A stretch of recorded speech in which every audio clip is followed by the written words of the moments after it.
At ang isusunod po natin mga kababayan na topic natin, naku eto, ano na ba diyan? Martes na diyan, eh, 'no, umaga, oh. Pero eto, kahapon po mga bossing, ano 'yan?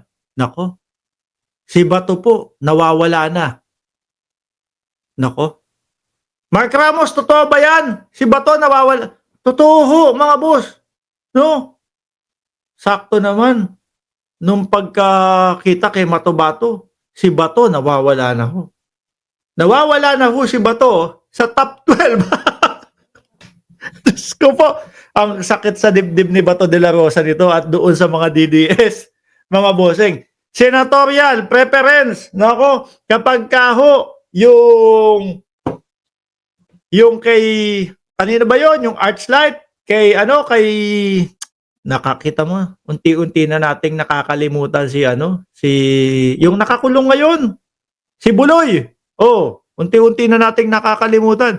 Doon sa mga survey ni Buloy, lahat po yan mga kababayan, lahat ng nandyan, DDS ho. Eh ang katotohanan ho, tingnan mo oh, Alaus. Oh, isa-isahin lang natin, no? Revilla, naglalaro sa 1 and 2, yung posisyon. Erwin Tulfo, naglalaro sa 1 and 2. O yung kaisa-isahan na mukhang makakapasok sa DDS, si Bongo, o 3 and 4, no? Pang ilan to? Si Soto ho. O nandiyan sa 3 and 4, si Manny Pacquiao, dating senador, number 5 ho. O di ba? Ilan na yan? 1 2 3 4 5. Si Ben Tulfo, nandiyan din ho, pang-6. O Pia Cayetano, pang-7-8. Abalos, pang-7-8. Si Tolentino, pang-9. O yan, DDS din ho yan, no?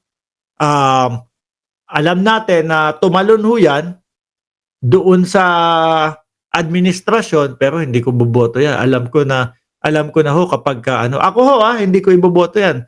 Alam ko pagkatapos ng election babalik ho yan sa pagka-DDS, babalik lang ho ng PDP yan, no? Alam naman natin yung mga yung mga tumatakbo o yung mga kumakandidato na gawain ng iba na kung saan malakas, doon sasama. Pag nanalo na, wala na. O pang-10 si Villar, o pang 11 to 13 si Manang Aimee Marcos. O nagagalit kay Manang Aimee yung mga DDS.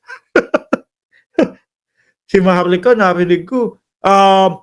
Kung ang mga vlogger ninyo maka Marcos o ganyan. Tapos kunyari Duterte, basta nagkakalabo-labo na ho sila dun. Ewan ko kung bakit ho sila umabot sa puntong ganon. O, dati ho, ang posisyon ni Bato, mga boss, nandiyan ho sa posisyon, no, ni Manang Aimee. Si Manang Aimee, si Camille Villar, sino pa? Meron pang dalawa, yan, Lacson. Pang-12 na tong si Lacson, no? 11 to 13 ang posisyon. Si Lito Lapid, 11 to 13. Number 14, yung isang senador, yung isang kumakandidato din po sa pagkasenador, si Willie Revillame, na hindi pa ho alam kung ano ang plataforma de gobyerno.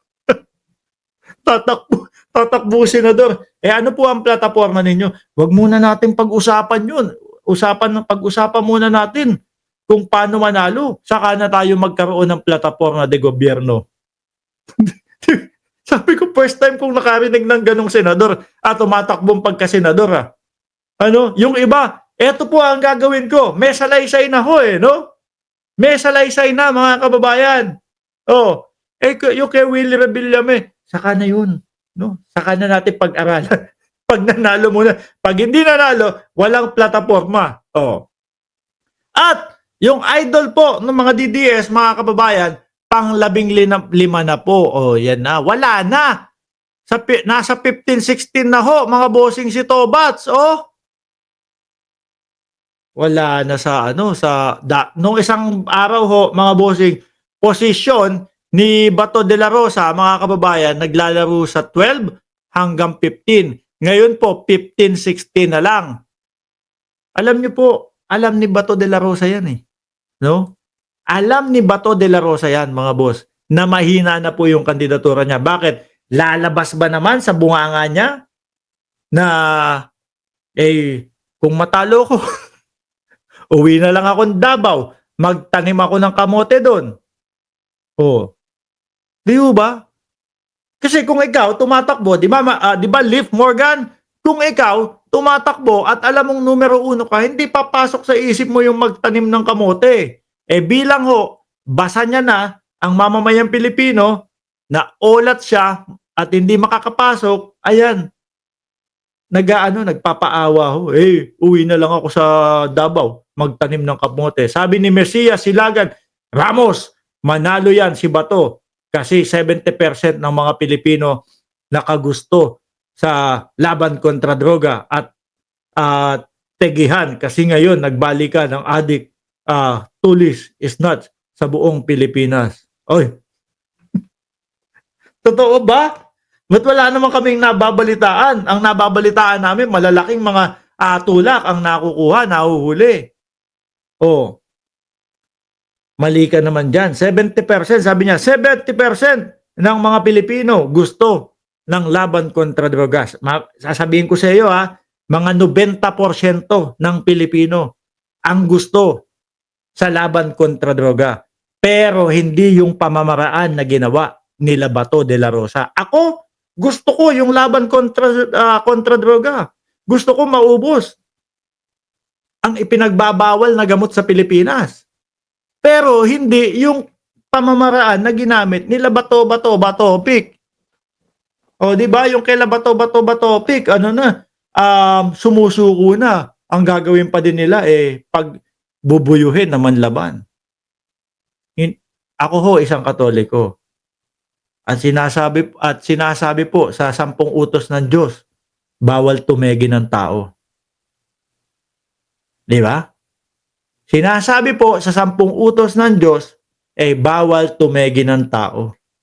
Kung yung nahuli nila, sumusuko na, ano gagawin mo? Dalhin mo sa presinto. Hayaan mong dun magdusa. Dahil walang sino man ang may karapatan na bumawi ng buhay ng tao. O, di ba? Amen? Amen. Paano kaya gagawin nito, bats nito, mga bossing? Wala na, pang 50 na. Siguro, ang layo pa ho, sabi ni Kainaro, tapik sa balikat, bro, Mark Ramos. Salamat to. Ang layo pa ho. Ano pa lang ngayon? January pa lang ho. Ilang buwan pa ho yan. Ang nakikita ko naman ho, mga kababayan, baka hindi na ho sinaga ng araw. Ibig ko sabihin, baka yung hindi, kasi kapag nasa oblo ka,